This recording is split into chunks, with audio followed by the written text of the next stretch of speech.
ओम श्री कृपा cooperative housing society के भाइयों और बहनों, नमस्कार। मैं डी राउत, रहिवासी ओम श्री कृपा cooperative housing society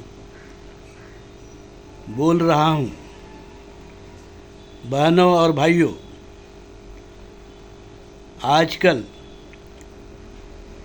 redevelopment, society का रीडेवलपमेंट का बड़ा चलन चल रहा है।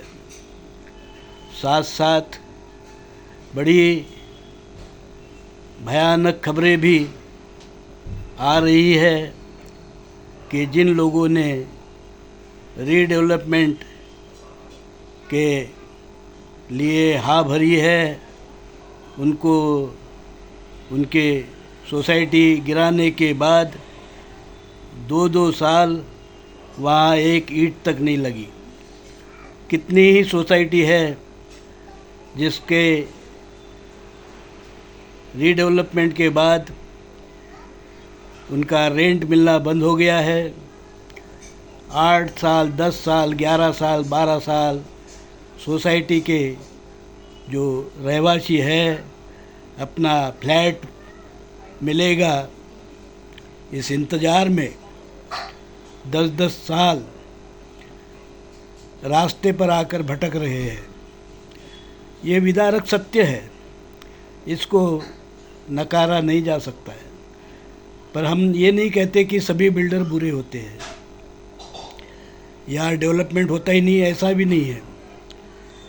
रीडेवलपमेंट भी होता है, बिल्डर के माध्यम से भी होता है और स्व पुनर्निर्माण के माध्यम से भी आजकल सरकार की मदद से हो रहा है।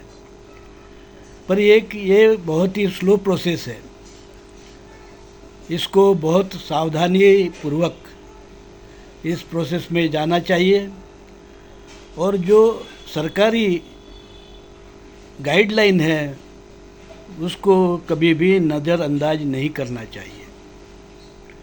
लोग 30-40 साल के बाद में चाहते हैं कि उनका मकान अगर बुरी कंडीशन में है तो उसका रीडेवलपमेंट हो।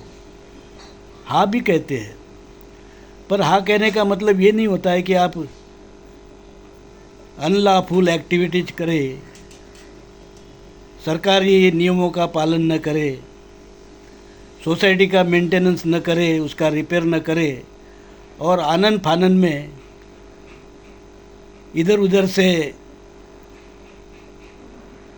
बिल्डर पकड़ के लाकर अपनी सोसाइटी, अपना घर परिवार का जो छत है, आपका काम करने का जो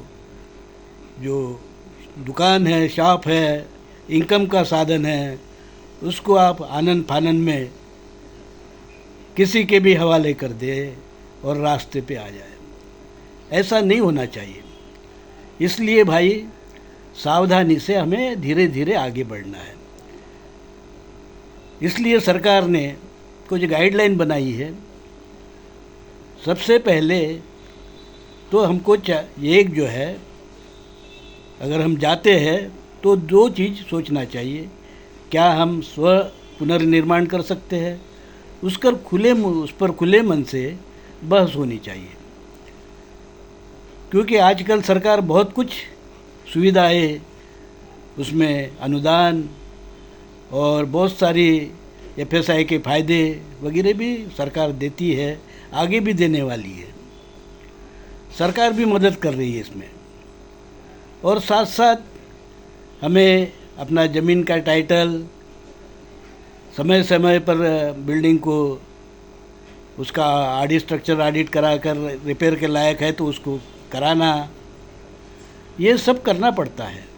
उसके बाद में आजकल तो सरकार ने ये कहा कि रीडेवलपमेंट चाहे स्व पुनर्निर्माण हो या बिल्डर के पास जाना है, दोनों ही कंडीशन में आपकी जो कमेटी होती है वो नाम निर्देशित नहीं चलेगी। उसके लिए आपके चुनाव होने ज़रूरी है, कायदे से चुनाव होने ज़रूरी है। अब कायदे से अगर चुनाव नहीं होंगे तो उस सोसाइटी का पुनर्निर्माण जो है वो कानूनन नहीं होता है। दूसरी बात, आपको क्या फ़ायदा मिलने वाला है, ये आपका जो इंडिपेंडेंट और अच्छा जो आर्किटेक्ट होता है वही बता सकता है। किसी ऐसे ही चालू लोगों से कुछ सुनकर अगर हम डेवलपमेंट की प्रोसेस शुरू कर देते हैं तो नुकसान में आ जाते हैं। सभी लोगों को क्या चाहिए, इसका पहले जानकारी लेना बहुत ज़रूरी होता है। कौन सी सुविधा चाहिए, कॉमन सुविधा कौन सी चाहिए, पार्किंग सबको मिलना चाहिए, जो है आपका FSI आप जो वापरते हैं, जिसमें आज आप रह रहे जितना भी एरिया आपके पास में है, उस पर हाई कोर्ट से लेकर सुप्रीम कोर्ट सभी लोगों के जजमेंट ऐसे है कि आपको कम से कम 35% FSI उसमें मिलना चाहिए, कम से कम। और हर आदमी को, चाहे वो शाप हो, चाहे गाला हो या घर हो, सबको जो इसका हक होता है, पार्किंग का प्लेस मिलने का हक होता है। सोसाइटी की बिल्डिंग कितने माले की बने, ये सोचना भी सोसाइटी के लोगों का ही काम है। हमें आगे का भी ध्यान रखना चाहिए। और जो FSI TDR वगैरह जो बाद में अगर हम खरीदते हैं कोई TDR, तो वो सोसाइटी के नाम से होना चाहिए। फिर जो बैंक की गारंटी है वो भी ज़रूरी है। बैंक की गारंटी मिलना चाहिए, बैंक गारंटी चाहिए, और दूसरे बहुत सारे जो चीज़ें हैं वो चाहिए। अगर हम कोई हमारा सदस्य कोई एडिशनल जगह खरीदना चाहता है तो उसको, जगह हमारी है इसलिए जो कंस्ट्रक्शन कास्ट होता है, आज कल्याण में कंस्ट्रक्शन कास्ट 3 से 3,500 रुपये पर स्क्वायर फीट है, तो वो कंस्ट्रक्शन कास्ट पे 20%, 15-20% अधिक जोड़कर 3,500-4,000 पर स्क्वायर फीट के हिसाब से मिलना चाहिए, क्योंकि जगह तो सोसाइटी की है। और इसलिए ऐसी बहुत सारी चीज़ें होती है जिसको आराम से सोचना होता है। वो सोचने के बाद ही इसके प्रोसेस को आगे बढ़ाना चाहिए। मैं सदस्य से ये निवेदन करूँगा। पहली बात तो ये है कि हमारे सोसाइटी का जब ये प्रोसेस शुरू हुआ तब अपनी जो सोसाइटी की वर्किंग कमेटी थी वो कोई लीगल कमेटी नहीं थी, अवैध कमेटी थी। इसलिए अवैध कमेटी जो होती है वो चालू काम देखने के लिए होती है, जैसे मेंटेनेंस, रिपेयर। इसके अलावा इसको कोई मतलब अधिकार नहीं होता है ना। वो ऐसे महत्वपूर्ण कार्य के लिए कोई स्पेशल जनरल बॉडी या आम सभा वगैरह बुला सकती है उसको, क्योंकि उसको कोई इसका अधिकार ही नहीं है। तो इसलिए जो भी प्रोसेस हम लोगों ने पुरानी प्रोसेस किया था उसको अब जो है सदस्य ने ये मान लेना चाहिए कि वो अवैध प्रोसेस है, उसको हम दोबारा सोच सकते हैं। इसलिए हमारे वर्किंग कमेटी ने तुरंत जो है लेटर दे देना चाहिए। किसी को अगर लेटर ऑफ इंटेंट दिया है तो एक लेटर देना चाहिए कि हमने जो है ये प्रोसेस को यही ख़त्म कर दिया है, आगे जब हम करेंगे तो आपको न्योता देंगे, आपको बुलाएंगे, आप उस समय में अपना टेंडर डाल सकते हैं। और टेंडरिंग प्रक्रिया भी बाई हैंड नहीं होनी चाहिए। इसके लिए न्यूज़पेपर में जाहिरात देनी होती है, संस्था के जो है वेबसाइट बनानी पड़ती है, संस्था का ईमेल आईडी बनाना पड़ता है। जो टेंडर निकालते हैं वो टेंडर को भी संस्था के सभी सदस्यों को पढ़ने के लिए दिया जाता है और उनके सजेशन मांगे जाते हैं। उसमें मिनिमम जैसे कि सरकार ने कहा 35 से कम नहीं होना चाहिए, तो मिनिमम जो आपका FSI मांगने जो आप मांगते हैं वो उसमें स्पष्टता से लिखना चाहिए कि 35 से हम कम नहीं, जो टेंडर आएंगे उसको रिजेक्ट कर देंगे। ऐसी बहुत सारी बातें हैं।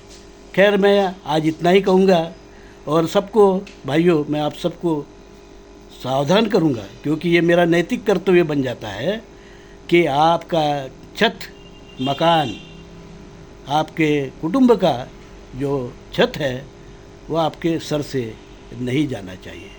भले ही इसके लिए मुझे कितनी भी परेशानी हो, लोग हमारे जैसे संस्था में, इस सोसाइटी में रहने वाले बहुत सारे लोग हैं जो हमारे मत से सहमत है।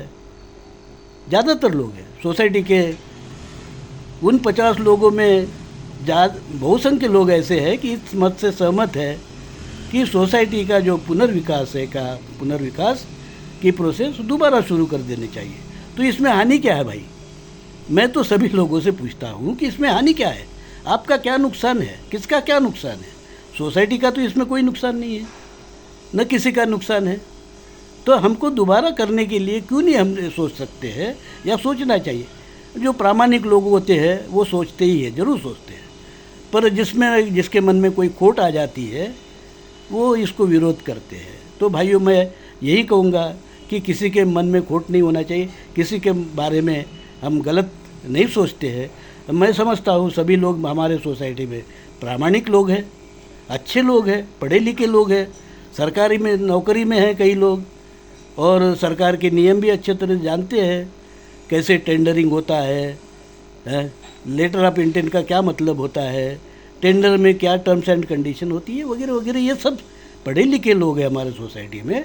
इसलिए मुझे ज़रूर लगता है कि वो अपना सोसाइटी रजिस्ट्रार को लिखेंगे कि हमने ये प्रोसेस यही ख़त्म कर दिया, हमारी सोसाइटी अब कोई C1 में नहीं है, C2 में है, और ये इसका स्ट्रक्चरल ऑडिट भी सोसाइटी के अधिकतर सदस्य ने मांग करने के बाद में अपने खर्चे से किया है। तो साथियों, अब हम आपके लिए काम कर रहे हैं, सभी उन 50 लोगों के लिए काम कर रहे हैं। हमारे मन में किसी के लिए कोई भेदभाव नहीं है, हम सबका भला चाहते हैं, सबका विकास चाहते हैं, सबको ज़्यादा से ज़्यादा फ़ायदा दिलाना चाहते हैं। इसलिए हमारी जो ये संघर्ष है, ये शांततापूर्ण मार्ग से, वैज्ञानिक मार्ग से, जो विधि के मार्ग से, कानूनन महात्मा गांधी, राष्ट्रपिता महात्मा गांधी के मार्ग से, भारत भाग्य विधाता डॉक्टर बाबा साहेब आम्बेडकर के संविधानिक मार्ग से हमारा ये काम चालू रहेगा। हमारे ऊपर कोई कितना भी कोई प्रेशर डाले, हम इस प्रेशर में आने वाले नहीं हैं। हमारा काम, हम जैसे नेल्सन मंडेला जेल में जाने के बाद भी वो अपने देश के लिए, आज़ादी के लिए लड़ते रहे, गांधी जी लड़ते रहे, हम वैसे ही लड़ेंगे, शांतता से लड़ेंगे और सबके भले के लिए लड़ेंगे। पूरे उन 50 लोगों के भलाई के लिए हम लड़ेंगे, ज़रूर लड़ेंगे, आगे भी लड़ेंगे। हमारे मन में किसी के प्रति कोई दुर्भाव, दुर्व्यवहार या कोई कटुता नहीं है। हम कटुता रख के कोई काम करते ही नहीं, हम सोसाइटी के हित में सोचते हैं, यही सोचते रहेंगे। इसलिए फिर एक बार आप सबका मैं आभारी हूँ कि कम से कम आप मेरा जो हमारा वीडियो है थोड़ा देखते हैं, लाइक करते हैं और कुछ सजेशन भी देते हैं। इसलिए मैं आपका सबका आभारी हूँ। धन्यवाद। जय हिंद, जय सहकार।